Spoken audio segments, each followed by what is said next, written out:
Hi friends, Mr. Shimchick here. I'm going to share some insights, I think, that I've discovered about subtraction facts within 10 through my work with second graders. So there are about 65 facts in this category.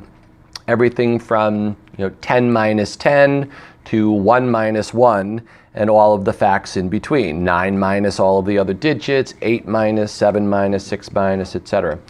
And in kindergarten, oftentimes children will draw, say the fact is 9 minus 8, and they will draw 9 circles and cross off 8 and realize that there is 1 left. And that's an important way to learn in kindergarten because they're really learning about what subtraction means and what it looks like. That primarily in the early grades, subtraction is about removal. But when you're looking for fluency with subtraction, I realized that there's a lot of nuance and a lot of sophistication in the subtraction within 10 facts. And our goal through first grade and into the beginning of second grade is for students to really pay attention to the numbers in the fact and then attach the most efficient strategy to those numbers. So I'm going to demonstrate with this packet of facts here what I'm talking about, and then in subsequent videos I'm going to share the specific strategies. So when I'm looking at something like 8 minus 2, that is, I'm going to jump back or count back. Minus 1, count back. 9 minus 9 is take away all. Ooh, jump back. Jump back or count back. Minus 0. Jump back. Ooh, 10 fact. 10 fact. We do a lot of work with the 10 frame. So a fact like this, we're going to say that's its own category. That's a 10 fact. Then you get some interesting facts such as this one, 8 minus 5. This is the last category of facts that I encourage learning. So this is actually easier to think of. This is the whole, this is a part, and I have a missing part.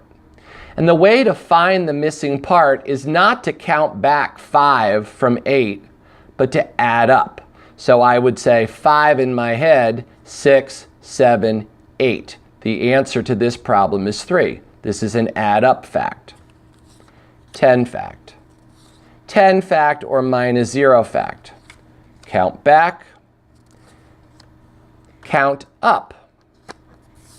Add up. 5, 6, 7. The difference is 3. 10 fact.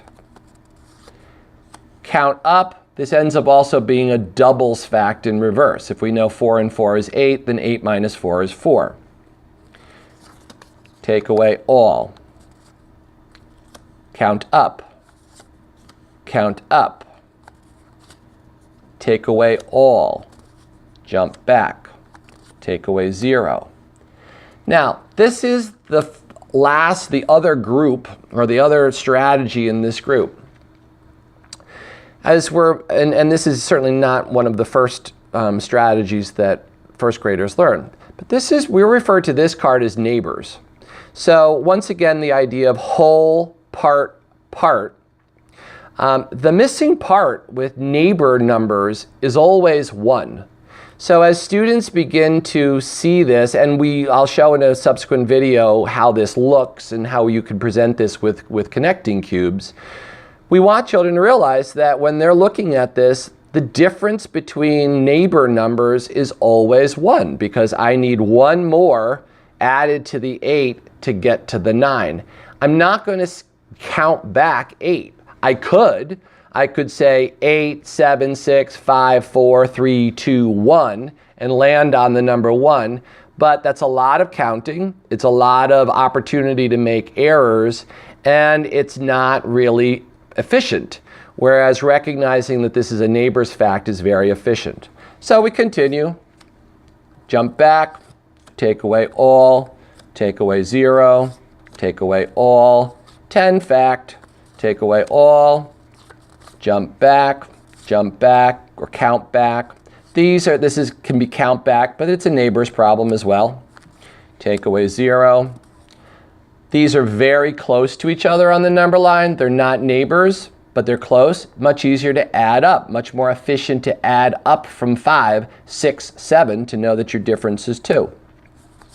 Take away 0, jump back, add up. Neighbors, jump back, take away 1, take away 0, add up, take away all, count back, neighbors, 10 fact, count up, take away all, count back, count back. It's also a doubles fact in reverse. We know 2 plus 2 is 4, so 4 minus 2 has to be 2. 10 fact, take away 0, add up, doubles fact in reverse, add up, more efficient to go up from 5 than to count back 5.